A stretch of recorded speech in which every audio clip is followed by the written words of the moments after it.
अस्सलाम वालेकुम नाज़रीन, मैं हूं आपकी मेज़बान मरियम शबीर। आप प्रोग्राम देख रहे हैं हम और हमारा माहौल। नाज़रीन, आज के इस प्रोग्राम में हम बात करेंगे जो कि हमारा फोर्थ सीज़न है, चौथा सीज़न जिसको हम कहते हैं स्मॉग का। बिल्कुल जी, हमारे सर पर है, जिसमें लाहौर में आपकी जो है वो विजिबिलिटी बहुत रिड्यूस हो जाती है। और स्मॉग होती क्या है, इसमें जो है वो पार्टिकुलेट मैटर आपके जो है वो ऑफ कोर्स वाटर वेपर्स के साथ मिल जाते हैं और वो सस्पेंड करते हैं एयर में। और पार्टिकुलेट मैटर जो है वो नेकेड आई से जो है नहीं देखा जा सकता। उनके दो साइजेस होते हैं बेसिकली, एक 2.5 होता है और एक पार्टिकुलेट मैटर 10 उसका साइज़ होता है। अब होता ये है नाजरीन के देखना ये पड़ेगा हमें कि हर साल जब भी ये इशू आता है तो या तो हम भारत के ऊपर डाल देते हैं या फिर हम जो है वो आपस में लगे रहते हैं, यही कह के बस जान छुड़ा लेते हैं कि ये तो इंडिया से आ रहा है। ऑल्दो इसका फैक्टर ऑफ कोर्स इंडिया से भी आता है, लेकिन वो हवा की डायरेक्शन पर भी आपका डिपेंड कर रहा होता है। और इंडिया से कैसे आता है कि वहाँ पे भी पंजाब और हरियाणा और आसपास के इलाकों में फसल की काश्त जब करते हैं तो उसके बाद किसान जो है वो जो भूसा सा रह जाता है जिसे स्टबल कहते हैं उसको वो जलाते हैं। तो उसकी वजह से जो एमिशंस होती हैं वो कि हवा में आती हैं और अगर विंड डायरेक्शन जो है वो आपकी इस तरफ हो तो हमारे यहाँ भी आ जाती हैं।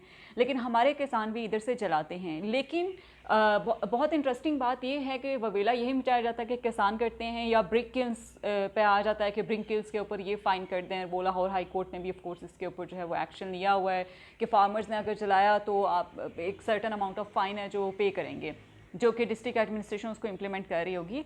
लेकिन अगर आप यूनाइटेड नेशंस और वर्ल्ड बैंक की रिपोर्ट को देखें तो उसमें जो आपका मेजर कंट्रीब्यूटिंग फैक्टर है जो कि स्मॉग क्रिएट कर रहा होता है वो आपका ट्रांसपोर्ट सेक्टर है। आपकी ये जो गाड़ियाँ धुएँ छोड़ती हैं, जो आपके इंजन सही नहीं है, आपकी फ्यूल क्वालिटी जो ठीक नहीं है, वो हवा में सबसे मेजर फैक्टर है जो आपका कर रहा होता है। और इसके बाद जो सेकेंड मोस्ट इंपॉर्टेंट फैक्टर है वो इंडस्ट्रीज़, थर्ड आपके जो है वो ज़राअत और उसके बाद फिर ब्रिक किल्न्स आता है। लेकिन हमारे यहाँ होता ये है कि या तो किसान या फिर जो है ब्रिक किल्न्स का ये जो हमारे भट्टे की के मुलाजमीन हैं इनको जो है वो इन पे रेड्स किए जाते हैं और जो बिगर हमारे इश्यूज़ हैं उनको पसे पुश डाल दिया जाता है। तो अब इसका हल क्या हो सकता है? हल एक तो ऑफ कोर्स अर्बन प्लानिंग आपका सबसे मेजर जो है वो इशू है। अर्बन प्लानिंग आपकी नहीं होगी तो बहुत सारे इश्यूज़ इसके साथ आपके एसोसिएटेड होंगे। अर्बन प्लानिंग में ये होता है कि आपको अपनी हाउसिंग, आपको अपनी कंस्ट्रक्शन, आपको रहन सहन, आपका ट्रांसपोर्ट, आप एवरीथिंग उसमें प्लानिंग में जो है वो आ जाता है कि आपको वो सही रखना है। आप लाहौर की अर्बन प्लानिंग कैसे हो या कराची की अर्बन प्लानिंग कैसे हो जो कि स्प्रेड हो चुका हुआ है, तो उसमें अब हम ये किया जा सकता है कि मज़ीद जो है वो हम हॉरिजॉन्टल कंस्ट्रक्शन ना करें, जैसे कि बड़े बड़े घर लेके उनको ना करें, बल्कि हम वर्टिकल जो है हाउसिंग की तरफ जाएं। वर्टिकल हाउसिंग से ये होगा कि ज़्यादा लोग अकोमोडेट हो सकते हैं, आपको बहुत ज़्यादा एरिया के ऊपर जो है वो आपको क्लियर नहीं करना पड़ेगा हर बार, यानी कि दरख्त और इस तरह की चीज़ें नहीं काटनी पड़ेंगी। हाउसिंग सोसाइटीज़ ढेर सारी आपको डेवलप नहीं करनी पड़ेंगी। ये थोड़ा बिजनेस ऑफ कोर्स लोगों के कंसर्न रहता है, लेकिन इसकी इन्वायरमेंटल फैक्टर की बहुत बड़ी कॉस्ट है। ज़्यादा से ज़्यादा अर्बन फॉरेस्ट्री हमें करनी चाहिए, शहरों के अंदर पौधे लगाने चाहिए, ग्रीन बेल्ट्स ज़्यादा से ज़्यादा होनी चाहिए।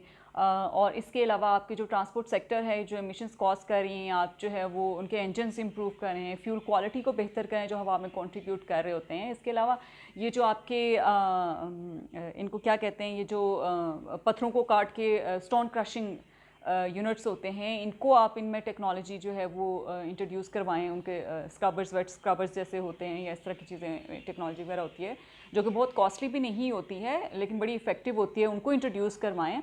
तो जो आपके मेजर कंट्रीब्यूटिंग फैक्टर्स हैं उनकी तरफ तवज्जो देना ज़्यादा ज़रूरी है, ना कि जो आपका सॉफ्ट टारगेट है उसकी तरफ जाएँ। आपने किसानों को ये कह दिया कि वो करें ना जलाएँ, लेकिन किसान जो है उसका फिर हल क्या है? वो मैनुअली उनको करना पड़ेगा। मैनुअली उनके पास या तो टाइम नहीं होता, या फिर आप सेकंड ऑप्शन हम ये कर सकते हैं कि टेक्नोलॉजी आ गई हुई है, हम किसानों के लिए टेक्नोलॉजी इंट्रोड्यूस करवाएं, टेक्नोलॉजी लाएं, उनको ट्रेनिंग दें, हमारे जो एग्रीकल्चर एक्सटेंशंस हैं उनको ऑन बोर्ड लें और वो उनको जो है वो सिखाएं कि किस तरह से जो है वो कर सकते हैं। ब्रिक किल्न्स में ज़िगज़ैग टेक्नोलॉजी का क्लेम तो किया गया था, लेकिन वो इम्प्लीमेंट नहीं किया गया पूरी तरह से।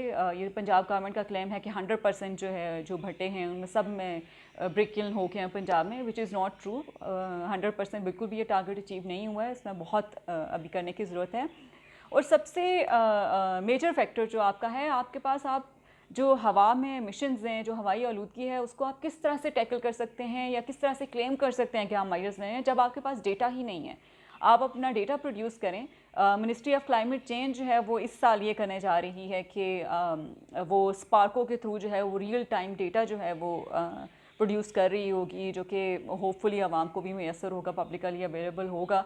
एंड वी होप कि उसमें जो सेक्टर्स हैं हमारे वो कौन से कंट्रीब्यूट कर रहे हैं वो भी उसमें हाईलाइट हो रहे होंगे।